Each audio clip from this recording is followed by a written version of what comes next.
All right, y'all. What's good? I'm on one today, so I'm gonna have this little intro here just to kind of show how I'm on one.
All right. Let's get to it. Let's get to it. Uh, got the usuals in here. What's good, Lawrence? What's good, Sigma? Sigma Jones. What's good? What's good? Seeking my creator. What's good?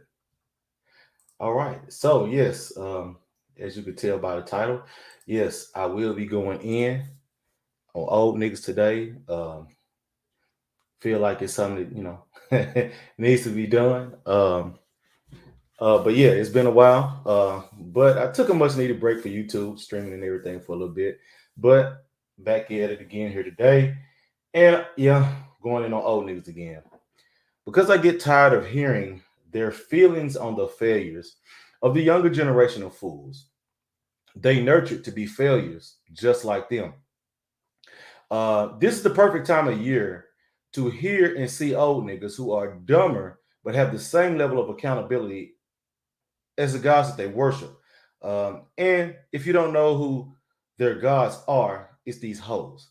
So, to show just how pathetic, weak, and foolish these less than mediocre garbage pail fools are, today we're going to be studying from the book of Proverbs, chapter 22, be going with verse 1, verses 3 through 7, and then verse 29.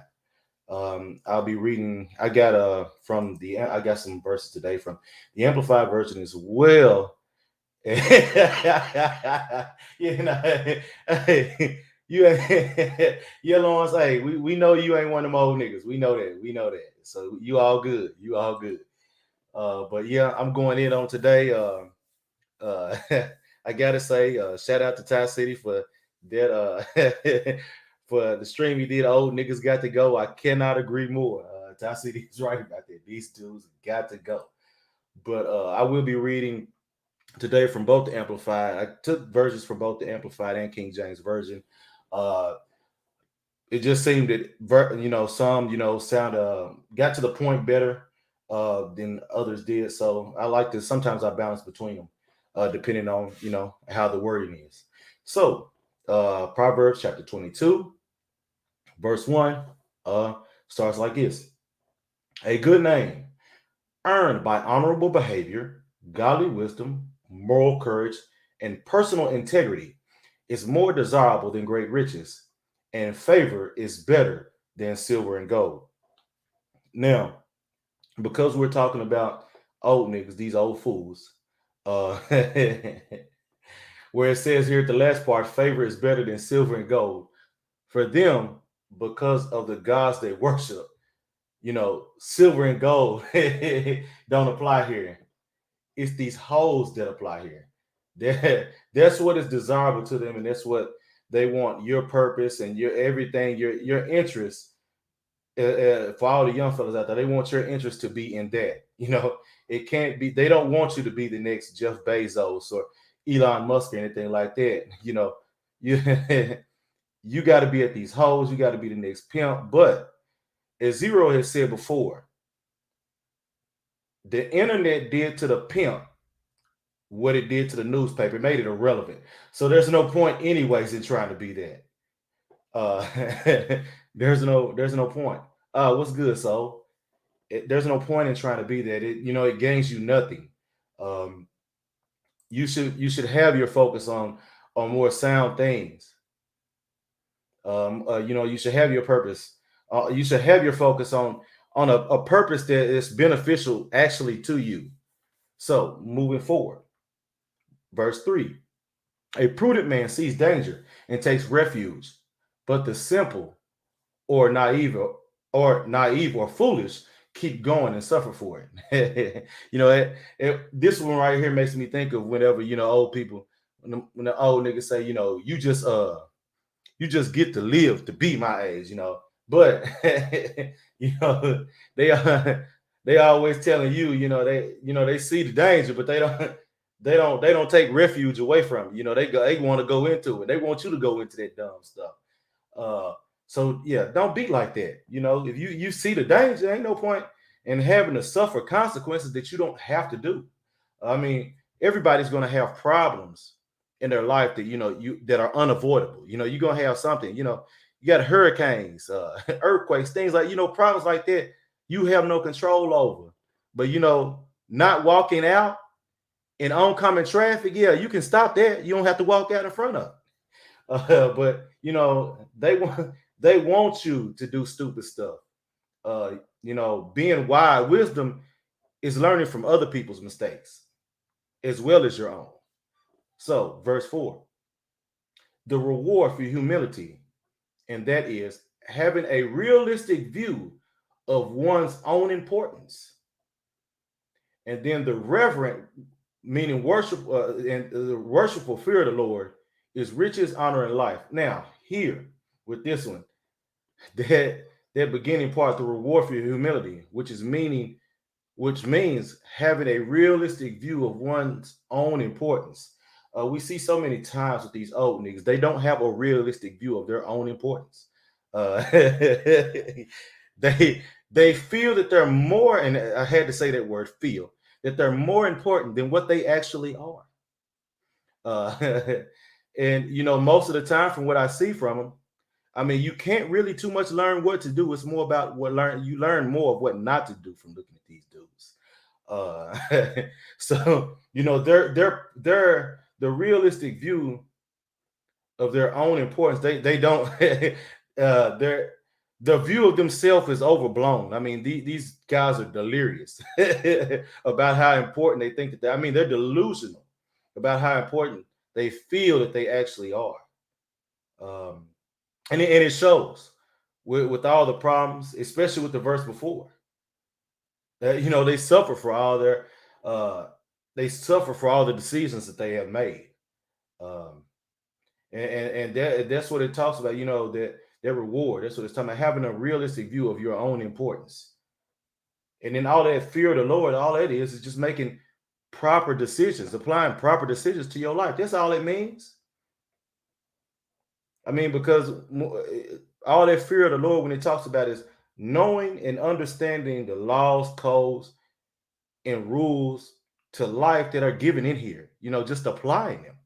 That shows the fear of the Lord. Applying this wisdom, applying the knowledge that's given to you in the Bible. Yeah, yeah, Sigma Jones. At this point, if you live your life through these YouTube daddies, start digging your own grave. And you know what?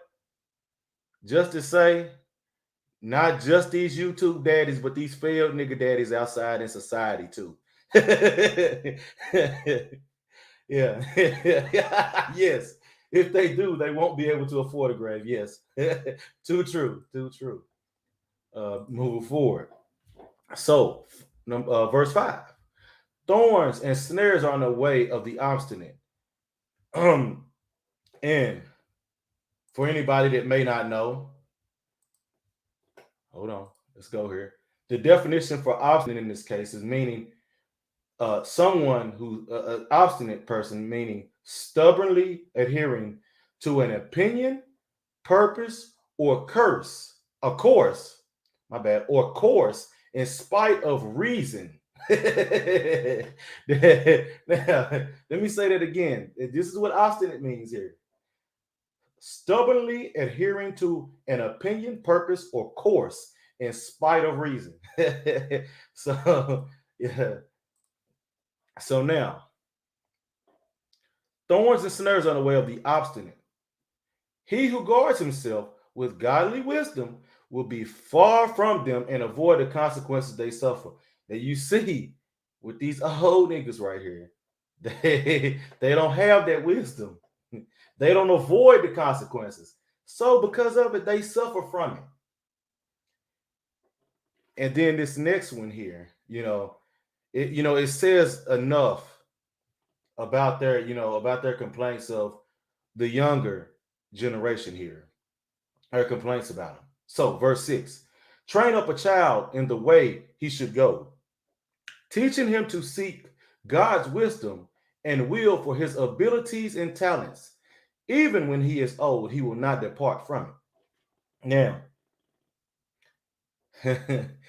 this is the thing right here. They don't train them up in the way they should go. They don't train them by what it says here, by teaching them to seek God's wisdom and will for their abilities and talents. Only abilities and talents that matter. It's like whenever Sigma Jones had in his last stream that he done, when he talked about whenever when he go to Japan or other places he traveled, the first thing they would ask about is, yeah, what about them hoes though? That's the only thing they care about. The only thing they care about is teaching them to submit and bow down to their gods, which is these hoes. Not teaching them any other talents, not trying to teach them about finding their own abilities and talents outside of that. That way they can stick with that. That's real wisdom right there. That's real knowledge. 7. The rich rules over the poor, and the borrower is servant to the lender. Man, this one right here is so true, because in the speaking of the culture of these people, because they serve one guy, the God they serve, they're basically their servant, because these women mean everything to them. So what they do, they go out, they spend all this time. That's the main thing, time, because that's the one resource that you can't get back. Spend all this time, money, and everything to appease them, all for the possibility of access to the box. Just the possibility. And then here we go with verse 29. Do you see a man skillful and experienced in his work? He will stand in honor before kings. He will not stand before obscure men, meaning unimportant, insignificant, or undistinguished men. So these old fools, they ain't standing before kings, or they're not standing before important, significant, or distinguished men, because they've already shown who their gods are, and their gods don't even care. They don't even care about that skillful, experienced work. They don't care about that. And because this message is about old fools, especially those who speak of God and what God is about, like they claim to know but don't show it, I have one last scripture to describe to sum up what describes him perfectly. And here I'll be going to Matthew chapter 6, verse 24. No one can serve two masters, for either he will hate the one and love the other, or he will be devoted to the one and despise the other. You cannot serve God and mammon. And all mammon mean is put money, possessions, fame, status, or anything valued more than the precepts of the Lord. Anything valued more than that. Yeah, it goes for these women, these hoes. y'all going out here in the chat.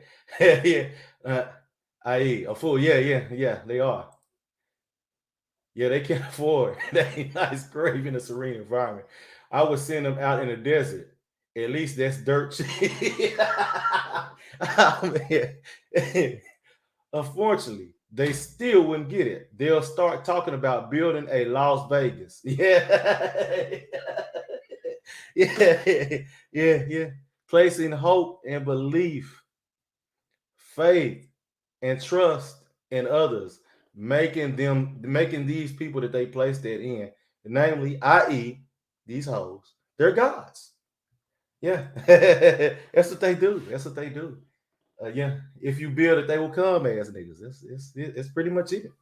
But that's all I got. What we'll do is we'll close down here and get ready for the barbershop talk, where I sent the sent it out to the usual suspects. But I'm glad to be back. I'm glad to be having this stream again. So I did take a much needed break, but hey, we'll be back at it again. Had to go in at old niggas, because I mean, this is the time of year where you get the old nigga conglomerate. Thank you. Appreciate that, brother Lawrence. Appreciate that. This is the time of year where they just the holidays is always the time of year where the old nigga conglomerate just comes around. You suffer with that with that viral infection of them. But thank you guys. Hope you got a lot out of this. Hey, age ain't nothing but a number for you young folks, man. You can you can be knowledgeable and wise at a young age, regardless of what them old fools tell you. Don't believe that crap. You don't have to be like them. You can be something greater and something more. You being greater means that they have to come to terms with the fact that they fail, which they don't want to do. They don't want to do, because that ego, it doesn't, they want to keep that luster and shine about this persona that they made. But that's all I got at this time. We get ready to close this down and open up the barbershop talk. And hey, don't be a hospital gown nigga. Peace.